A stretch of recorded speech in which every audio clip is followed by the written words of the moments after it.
Hello and welcome to The Price of Music, brought to you by Music Ally, the show that both looks at the finances of the music industry while also bringing you stories and comments from the past week in the pop business.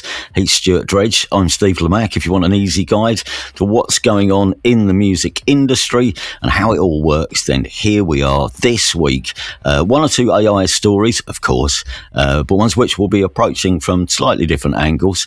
Plus, if Radiohead really are annoyed with the American government, why aren't they suing them? We'll be addressing that. And is this new Dune app any good?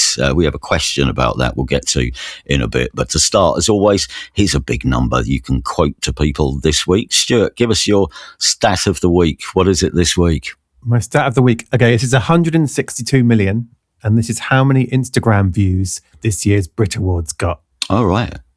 Which is up from 32.4 million last year. So basically, Instagram views quadruple, which is just a little statement about where awards shows are now. That this is the big headline about how popular the Brits were. It's not about TV viewers. It's about Instagram views. Yeah, absolutely. And why do you think it's gone up so much this year? Was it just it was a particularly grand affair and there were a lot of big performances, which I imagine were, if you clip them up, make quite good sound bites.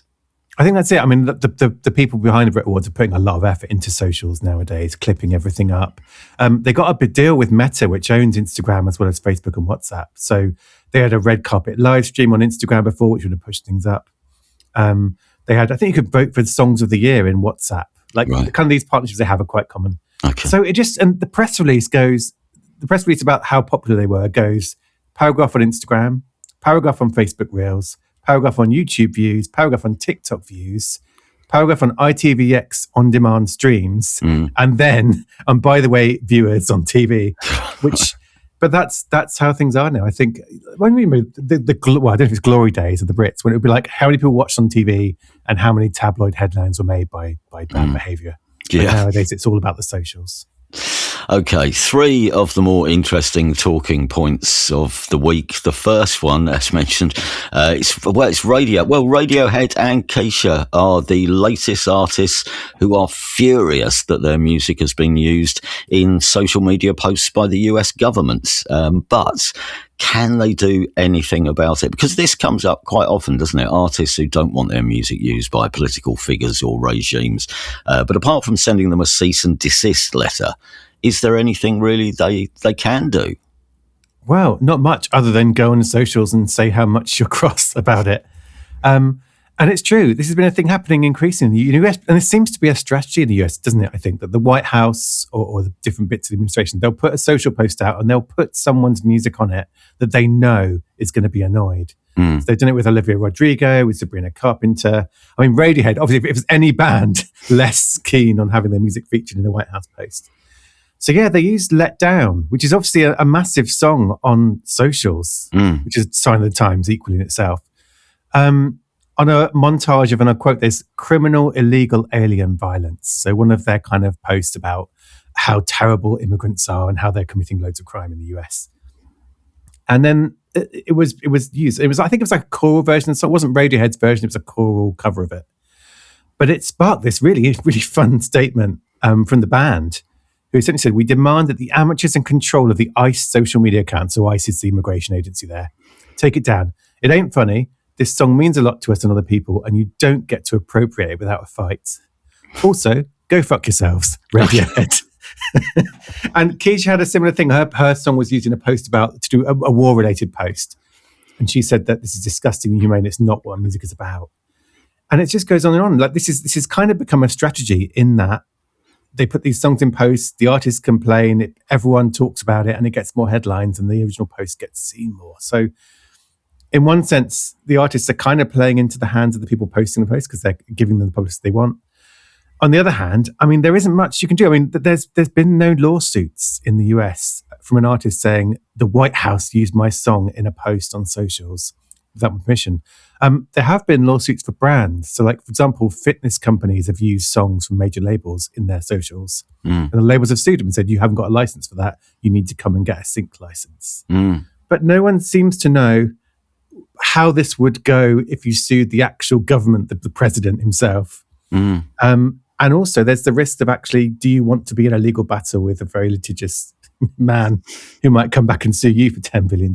Yeah. There was a case, actually, the White Stripes sued Donald Trump a couple of years ago for using Seven Nation Army in a social post. Or I think one of his team did. And then they dropped that case and didn't pursue it, which was, they didn't say why, but it was seen as a sign of this is going to be difficult. Suing the president for social media posts using music is going to be difficult.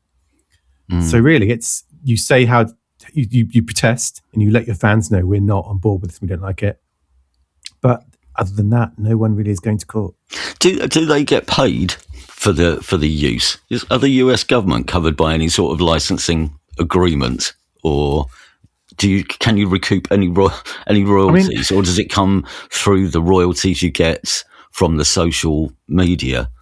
Format? I mean, if it's something like YouTube, you could claim the video using its content ID system, and you get money then. Right. TikTok and things, it's very unclear. Right. Okay.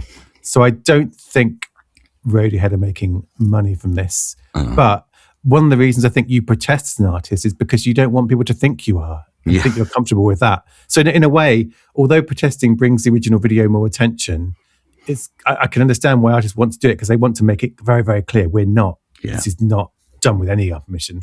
But it's going to carry on, I think. And this week there was an example. I think Franz Ferdinand, Take Me Out, was used in a video by Israel's Defense Force about bombing Iran. And the band said, we didn't agree to this, is not what this song is about. But it just, either your lyrics are appropriate for a video about war and so it's used, or it's a careful strategy to say, well, let's pick someone who'll get really pissed off, because then it will get even more publicity. Yeah. Interesting. Franz Ferdinand, though, that wouldn't be the first band who I would pull out the hat. But anyway, right next, a report from the House of Lords. Well, a House of Lords committee here in the UK about AI has been strongly welcomed by the music community, and Stuart will explain why. Yeah, and I should do a bit for non-British listeners first about the House of Lords, shouldn't I? Because it's our upper house in our parliament. So the equivalent of the Senate in the US or Australia, except with some very British aspects of we don't vote for them. They just get appointed, or they kind of born into it. But the idea is they're a check, isn't it? They're a check on the government, and they look at legislation. And they've been looking at AI and copyright and creative industries. And yeah, this report, this report came out on Friday and says essentially AI is a clear and present danger to the creative industries, including music, if AI companies are allowed to just train their models on anything they want, all the music or the books or the art, without permission, which is exactly what the music industry has been saying for the last 2 years. And yeah, it's telling the government, don't give these guys a free pass, make them license stuff properly, which was very topical and timely, because the same day on Friday, this report came out. There were these news stories saying the government was considering possibly, I think it was called a commercial research exception. And what that is if you're an AI company, you can train on everything you want without asking. But only when you want to commercialize it, actually launch a product, then you have to go and get licensing deals. And if it did that, the problem with that is it might give them unfair advantage when they're negotiating. They go to the music company, we've used all your stuff, we've trained our model, it's looked good, we want to make a product now, so here's some money, take it or leave it. Yeah. It takes some. So this report came out saying don't do that at the same day when it emerged that the government might be considering doing just that. Okay. All right. There's another, actually, staying with the subject of AI. Apple Music subscribers will soon know exactly how AI has been used in the music they're listening to, although there is one rather large loophole.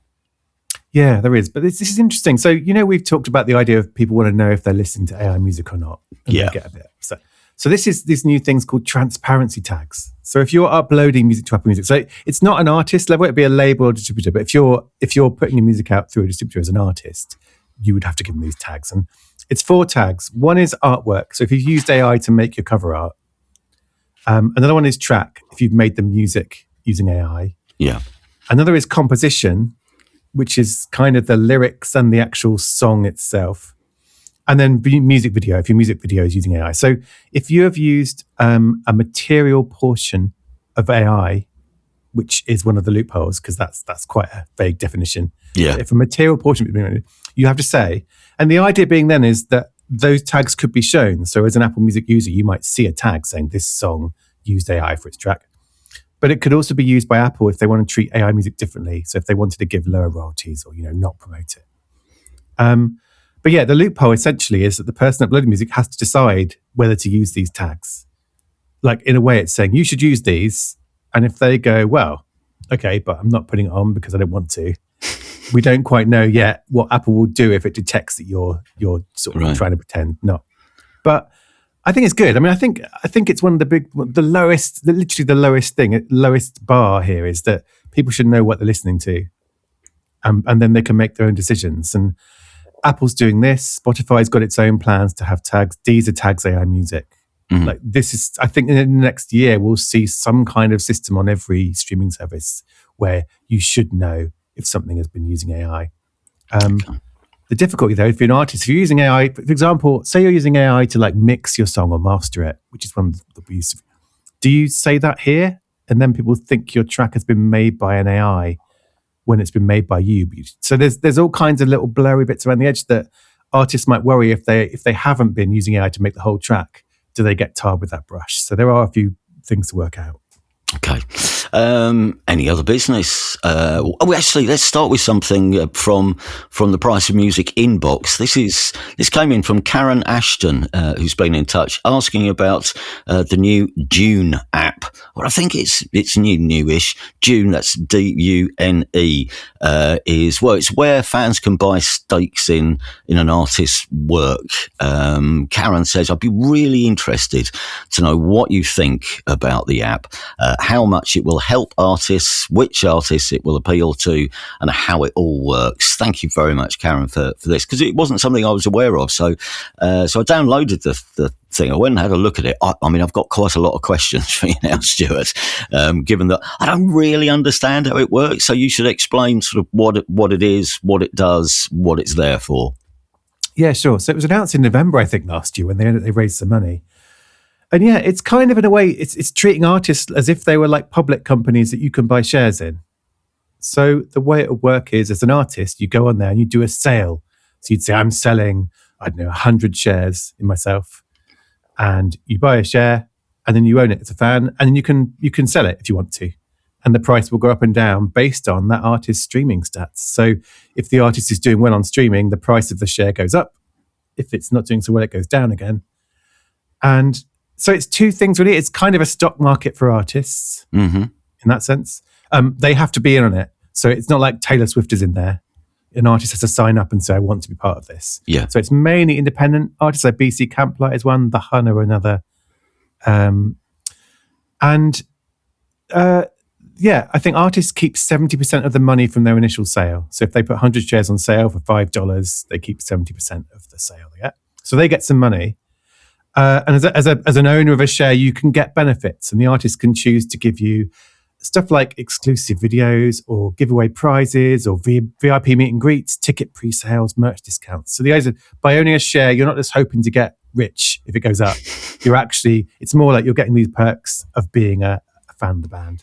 So that's the basic gist of it. Right. So it is partly about fans supporting artists they like by giving them some money, but also, I guess part of the rest of the appeal is that you can make some money by wheeling and dealing as if you are playing on the stock exchange. But if so how do you make money? You buy a share in BC Camplight for $5. How do you make money? Do you wait till when do we know that BC Camplight shares in BC Camplight have gone up? Is that how it works, and it goes up if the streaming figures go up? So it's based on their average monthly streams of their music, which the idea behind that is just like not a sudden spike. So for example, if today is 100 streams, tomorrow is 1,000 streams, the price rockets. Right. So they level it out. But yeah, if his streams go up, the value of that share goes up, and it might be $7 or $9 and so on. I think thinking about it and looking at it, you're not going to get rich doing this. Like, you really aren't going to get rich by sort of piling all your savings into BC Camplight and hoping his album does well. I think it is much more about the fandom aspect and getting the perks. And honestly, I think if you buy a share and you get good stuff, do you want to sell that share even if the price has gone up, or do you want to hang on to it? And you've got so I think it is more just another way of putting some money in their pockets and getting something in return. I mean, the alternative is you could go to BC Camplight's Bandcamp and buy an album, or go and buy some merch. So there is that argument: if you want to put money in someone's pocket, there are less complicated ways to do it. But I think the one thing this made me think of, I'm sure something else was like this. And there's quite a bad example in the past that Dune has learned from, I think. So there was a thing called Football Index, which I don't know if you remember that. No, I don't. It was years ago. It was like a virtual stock market for footballers. So you could buy shares in, footballers and then see them go up and down based on their performance in the real world. And that all collapsed very badly. People lost thousands. It was a big kind of controversy where people had put lots of money into these shares and they ended up being worth nothing and they got no dividends. So Dune, when you dig into how Dune works, it's been quite designed. So there's a ceiling on it. So shares can't go above $100. If they get to that amount, they split. And so if you've got a $100 share and it goes up, you now have two $50 shares get split in two, which is kind of a financial thing. And it can't go below $5. Okay. So in that sense, like BC Camplight, for example, his share is $5 at the moment. So if you buy it, you're not going to lose money. Mm-hmm. You might not be able to sell it later, but you've only lost a fiver then. So I think they've looked at what happened in football and said, right, we're not going to do that. That was really bad. So it does feel much more towards, this is not get rich quick. It's not a money-making thing. It's a support the artist you like. So yeah, it's a way to put money in their pockets, and there are other ways, but it'll be interesting to see if it catches on, because obviously it depends on the that's the thing, isn't it? I mean, having looked at it, there's not a huge amount of artists who've signed up to this as yet. Although I did notice, I think the journalist John Robb's band, the Membranes, are listed, and currently one of the trending artists is the Manchester band Northside. The North Side, I think. Yeah. Well, are they? I mean, that's the thing. I mean, the singer Dermo from Northside still does stuff. I think Northside are advertised as doing gigs, although sometimes it's just him. But I mean, I guess you could. I mean, if you're a heritage act who streams well, then I guess you could become part of this, even if you weren't doing any gigs or anything. I guess you could just say, buy into whatever dormant band it may be, because they still stream well. But we shall see. I mean, I guess we'll wait and see. Just out of interest, then, if BC Camplight did by the end of the month, BC Camplight puts out, because here's the thing: this will always be slightly skewed by, do they have a record out? When they have a record out, they'll be streamed loads more, I would imagine, when they're in the press or on, in promotion or on tour. But anyway, suppose BC Camplight goes up to $10. Who do I sell my share to? How do you sell it? And more importantly, does that money just come to me? I'm not going to do this, but does that money come to me? None of that money then goes back to the artist. The artist has had their $5 every time there's a transaction after that. I presume the money is held by the person who owned the share or has just sold the share. Yeah. So in terms of selling it, as I understand it works, is you say, I want to sell my share, it gets listed, and then it gets matched with a buyer if there is a buyer. And that's the other thing. If no one is buying shares, then you can't sell it. Do you know, I don't know about the artist stick. I know it definitely gets 70% of the original sale. I don't know if they get a portion of the follow-on sales. Yeah. I think it's... Yeah, the challenge it faces, I think, is, say you come to this because you're a fan of BC Camplight and you buy a share in him. It only kind of works if you end up looking at the other artists and buying shares in them as well. Like, it needs a community of people buy it who want to buy shares in different artists, rather than just a bunch of BC Camplight fans here, bunch of media fans here. You need to have... So I think that's going to be its challenge. It needs to get lots of music fans interested in the idea. Yeah. And like you say, who it signs up will be important, because they'll bring people to it. But it's interesting. And I think to the question, it doesn't look like something where you're going to lose money. Like you can buy a $5 share, you might lose that $5, but you'll have got some benefits. So okay. Yeah. All right, we shall wait and see. Thank you, Karen, for that. Karen, by the way, also sent us some recommendations for our playlist of bands on Spotify with less than 1,000 plays in our attempt to drag some of them out of the sub 1,000 ghetto. Of course, under 1,000 plays, you don't get paid on Spotify. So have a look for these. I mean, I'll confess, I haven't listened to any of them yet, but apologies, Karen, but that's mostly because this week I have mostly been listening to about 200 artists who are playing this year's South by Southwest Festival, which is where I'm off to on Thursday. But if you're interested, everybody, try these out. True Heads and a song called Public Pressure, Pamphlets by Jester, Sell With Confidence, that's a good band name, who've got a track called Aiming, and then brilliantly, Glue Smells. That's one of the band names of the week. Glue Smells, and their track TV Moms. Good work. Well done, everyone. Right, there's some good news today for artists in the UK who are struggling with the economics of touring. The UK Artist Touring Fund has just opened for applications. It's partly driven, of course, by the much discussed £1 contribution being raised at a selection of gigs with a capacity of more than 5,000 people.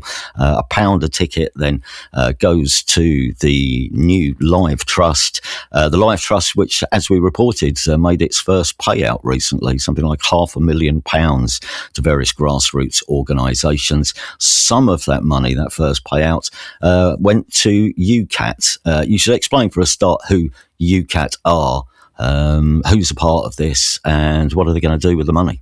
Yeah, sounds like a K-pop group, doesn't it? But UCAT, UK Artist Touring Fund. So it's a fund focusing on artists and, by extension, promoters and managers.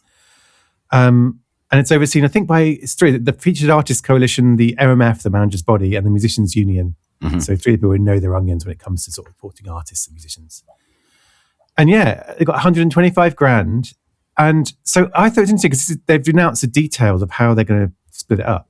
And I think so from today, as this comes out, Wednesday, artists can apply for up to £7,000 each. And there are some strings. So you have to be playing a headline tour of small to mid-sized venues. You've got to be playing at least 3 dates, and 3/4 of them have got to be promoter booked with guarantees.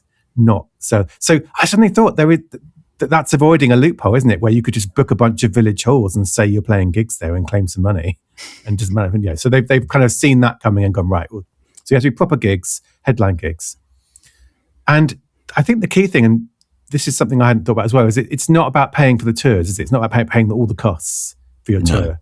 It's about, you have to show them that you're going to make a loss. There's a shortfall between what you're spending and what you're making from the tour, and it's for covering that. So that's why £7,000 isn't enough to fund a whole tour, but it might be the thing that tips you back into profit. And make sure your managers and crew get paid, because that's part of this as well, isn't it? You have to pay everyone fairly to help you do that. But it seems like a good thing. I mean, the only thing I think is like 125,000 divided by 7,000.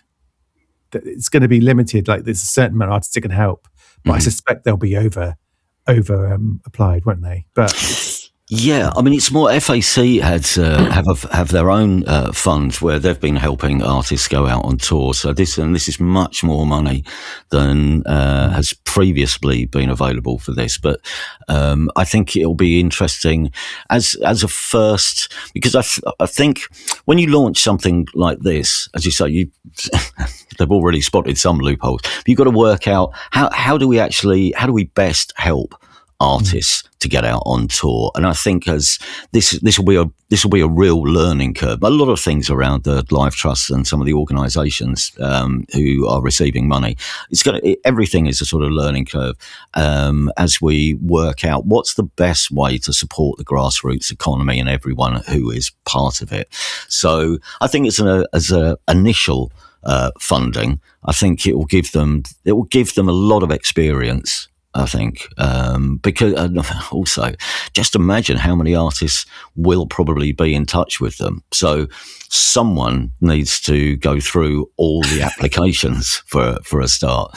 But yeah, I mean, it's really interesting. The idea is, as you say, if you're an artist, I think what UCAT would really like to do, what the problems they're addressing is not an artist who can't afford to go out on tour. It's about artists who are doing 6 dates, but they could do 9 if they only had more money. Now, why is this important? Because the other 3 dates might be in places where venues are struggling to book artists because artists are doing much shorter tours and they're only going to Glasgow, Manchester, and London. And so being able to do the 3 extra dates hopefully means that you can get an artist to areas where gigs are becoming thinner on the ground. And obviously, as all the things we've said about that means you support that local music community. People don't have to travel so far. They don't have to get a train or a bus and leave just before the encore. It's all those things. So there's that. And definitely what you were saying about just being able to fund the tour properly, paying the tour manager, paying maybe for a sound person.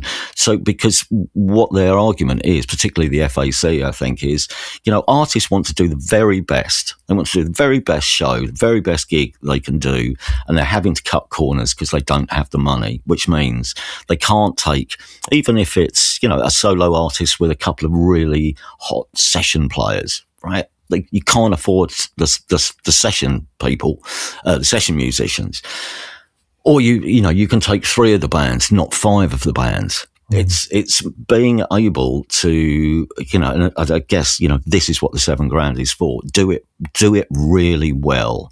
And it's, in a way, it's a new version of tour support, which used to be a thing in the 90s and part of the noughties, and very few artists now get tour support from their labels. So it's a little bit like that. But I think creatively, I think this is probably better. But we shall see. But yeah, have a look. If you're an artist with a tour, as I say, you might have 7. You might be thinking, I can do 7 dates, but then got to take X amount of time off work, the cost of the van, the costs of the crew. Maybe we could just do 4 days. Maybe this is for you if you are just, as we've said, struggling with essentially the bill for your tour. This might be an interesting way around it. This is a story. This next story is, this could also be a part of our former colleagues over at The Price of Football, part of one of their shows. As you may have heard, John McClure from Reverend and the Makers has a new part-time job. He's become the chairman and part owner of the world's oldest football club, which, of course, is in Sheffield. It is Sheffield FC, founded in 1857.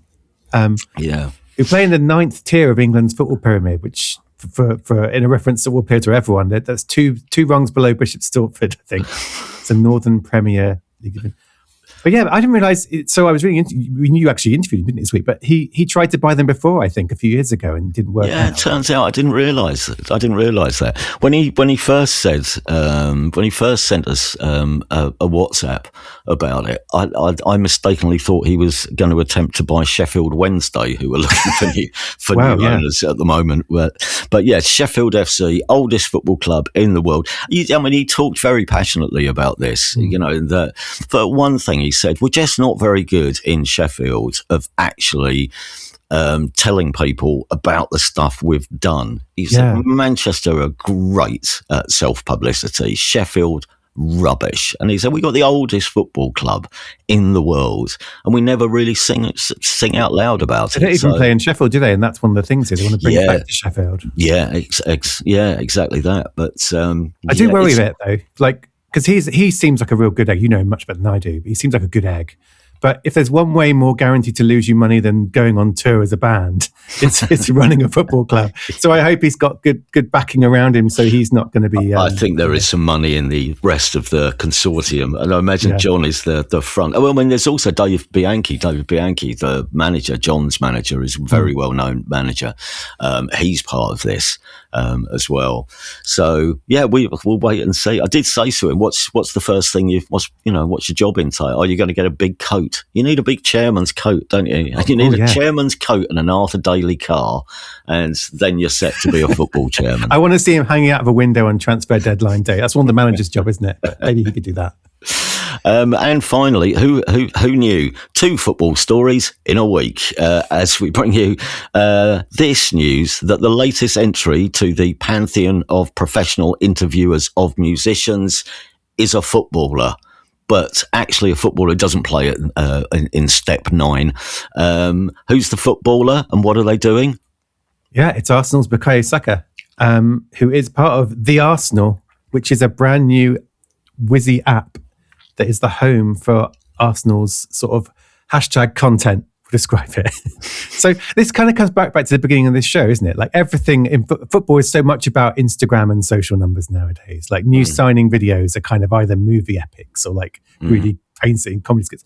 So Arsenal launched this new app, which is going to have basically mini TV shows about the club. Now, the best one, before we get onto Suckers, the Big Match, which is a dating show for Arsenal fans, where they pairing single gooners for a blind date at the Emirates Stadium, which you think of young, it's someone's grandchildren saying, "How did you meet?" Well, I watched someone push a goalkeeper over so that Gabriel could nod in a corner. So, but then there's this show which basically Bukayo Saka, who's an amazing winger, and by all accounts, again another really good, solid, good egg. He's interviewing celebrities, and the first one is Thames, who's one of the big breakout Afrobeat stars from Nigeria. Right. So yeah, it's him sitting down in Abbey Road with her, playing interviewer, which was the best bit is where she goes, talk about influences, I love Celine Dion, and Saka looks off camera and goes, I don't know who that is. And she goes, you don't know who Celine Dion is. So it's kind of, he's not a terrible interviewer. There's kind of some good moments in comedy. Like, he's better at interviewing than I am at whipping corners in from the right wing. But yeah.